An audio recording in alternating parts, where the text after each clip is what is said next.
Hi hello back to cooking blog. ഇന്നത്തെ recipe pork roast ആണ്. നല്ലപോലെ കഴുകി വൃത്തിയാക്കിയ പോർക്കിലേക്ക് 1/2 സ്പൂൺ മല്ലിപ്പൊടി, 1/2 സ്പൂൺ മുളക് പൊടി, 1/2 ടീസ്പൂൺ ഉപ്പ്, 1/2 സ്പൂൺ മഞ്ഞൾപ്പൊടി, 1/2 ഗ്ലാസ് വെള്ളവും ചേർത്ത് നല്ലപോലെ മിക്സ് ചെയ്യുക. മിക്സ് ചെയ്ത ഇറച്ചി ഒരു പ്രഷർ കുക്കറിലേക്ക് വെച്ച് ഹൈ ഫ്ലെയിമിൽ വേവിക്കാനായി വെക്കുക.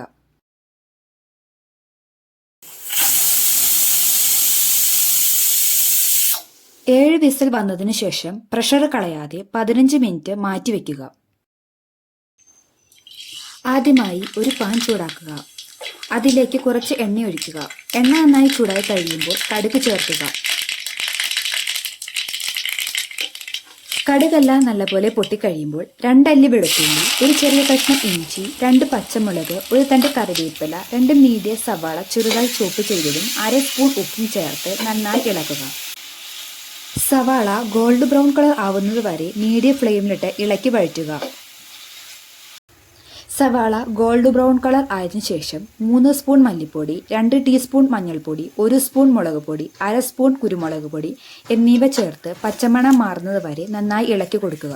പച്ചമണം മാറിയതിനു ശേഷം ഇത് നമ്മൾ നേരത്തെ വേവിച്ച് വെച്ച ഇറച്ചി ഇതിലേക്ക് ചേർക്കുക. എന്നിട്ട് നല്ലപോലെ മിക്സ് ചെയ്ത് കൊടുക്കുക. ലോ ഫ്ലെയിമിലിട്ട് ഇടയ്ക്കിടയ്ക്ക് ഇളക്കി കൊടുത്തുകൊണ്ടിരിക്കുക. പോർക്ക് റോസ്റ്റ് ഈ രീതിയിൽ ചെയ്ത് നോക്കൂ. Thank you for watching. See you on next video.